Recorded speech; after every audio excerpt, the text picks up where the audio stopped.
Hi, ഇതെൻ്റെ മോഹയാൻ. ഞാൻ ഒരുപാട് പേഴ്സണൽ കാര്യങ്ങളൊന്നും ഒരിക്കലും ഞാൻ ടിക്ടോക്കിലോ ഇൻസ്റ്റാഗ്രാമിലോ ഇടാറില്ല. ഇപ്പം ഞാൻ എന്തുകൊണ്ട് ഇപ്പം എൻ്റെ മോനെ പരിചയപ്പെടുത്തുമെന്ന് വെച്ച് കഴിഞ്ഞാൽ ഇപ്പോൾ 4 വയസ്സായി. നമ്മൾ എന്ത് ചെയ്യുന്നു, സ്കൂളിൽ അഡ്മിഷനും കാര്യങ്ങൾക്ക് വേണ്ടി നോക്കാൻ തുടങ്ങി. അപ്പം നോക്കാൻ തുടങ്ങിയപ്പോഴത്തേക്കാണ് സ്പീച്ച് ലേറ്റായിട്ടാണ് സംസാരിച്ച് തുടങ്ങി. അപ്പം ഞാൻ വിചാരിക്കുന്നത് ഞാൻ ലേറ്റായിട്ടാണ് സംസാരിച്ച് തുടങ്ങിയത്. അപ്പോൾ സംസാരിക്കുമ്പോഴത്തേക്കും ഒരിക്കലും നിർത്താറില്ല.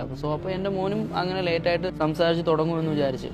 പക്ഷേ അങ്ങനെ അല്ലായിരുന്നു. അങ്ങനെ ഞങ്ങൾ ലാസ്റ്റ് ഒരു സ്കൂളിൽ പോയപ്പോഴത്തേക്ക് ഇതുപോലെ പറഞ്ഞു, അവർക്ക് സ്കൂളിൽ അറ്റ്ലീസ്റ്റ് അവൻ അത്യാവശ്യം കാര്യങ്ങൾ സംസാരിക്കണമെന്നുള്ളത് അവർ പറഞ്ഞിട്ട് സ്പീച്ച് തെറാപ്പിസ്റ്റിൻ്റെ അടുത്ത് പോയി. ഇപ്പോൾ പോയപ്പം അവർ പറഞ്ഞതെന്ന് പറഞ്ഞാൽ നമ്മളെല്ലാവരും ചെയ്യുന്ന ഒരു മിസ്റ്റേക്ക് ഉണ്ട്. കൊച്ചു കരയുമ്പോഴത്തേക്ക് എടുത്ത് മൊബൈൽ കൊടുക്കുന്നു. അതാണ് ഏറ്റവും വലിയ ഡേഞ്ചർ ആയിട്ടുള്ള കാര്യം. നമ്മൾ 1 വയസ്സ് മുതൽ 6-7 വയസ്സ് വരെ മൊബൈലോ കാർട്ടൂണോ ഒന്നും കൊടുക്കാൻ പാടില്ല. കാര്യം ഇത് നിങ്ങൾ കുറച്ച് ഡേഞ്ചർ ആയിരിക്കും. ഞാൻ പറഞ്ഞുതരാം. 1 to 4 വരെ അവരുടെ ബ്രെയിൻ ഡെവലപ്പ് ചെയ്യുന്ന സമയമാണ്. ഇത് ഞാൻ ഡോക്ടറോട് ചോദിച്ചപ്പോൾ ഡോക്ടർ പറഞ്ഞത് ഒരുപാട് മാതാപിതാക്കൾക്ക് അറിയാത്ത കാര്യമാണ്. ഞാൻ അതുകൊണ്ടാണ് ഇത് പറയുന്നത്. ബ്രെയിൻ ഡെവലപ്പ് ചെയ്യുന്ന സമയത്ത് നമ്മൾ അവരുടെ അടുത്ത് ഇൻട്രാക്ട് ചെയ്യണം. അവർ നമ്മുടെ അടുത്ത് സംസാരിക്കുകയോ സംസാരിച്ചില്ലയോ എന്നുള്ള വിഷയമല്ല. പകരം നമ്മൾ ഫോണാണ് എടുത്ത് കൊടുക്കുന്നതെന്നുണ്ടെങ്കിൽ അവർ ആ ഫോൺ കാർട്ടൂണിൻ്റെ ഇത് കണ്ട് ഓട്ടിസത്തിലോട്ട് പോകും എന്ന് പറഞ്ഞു.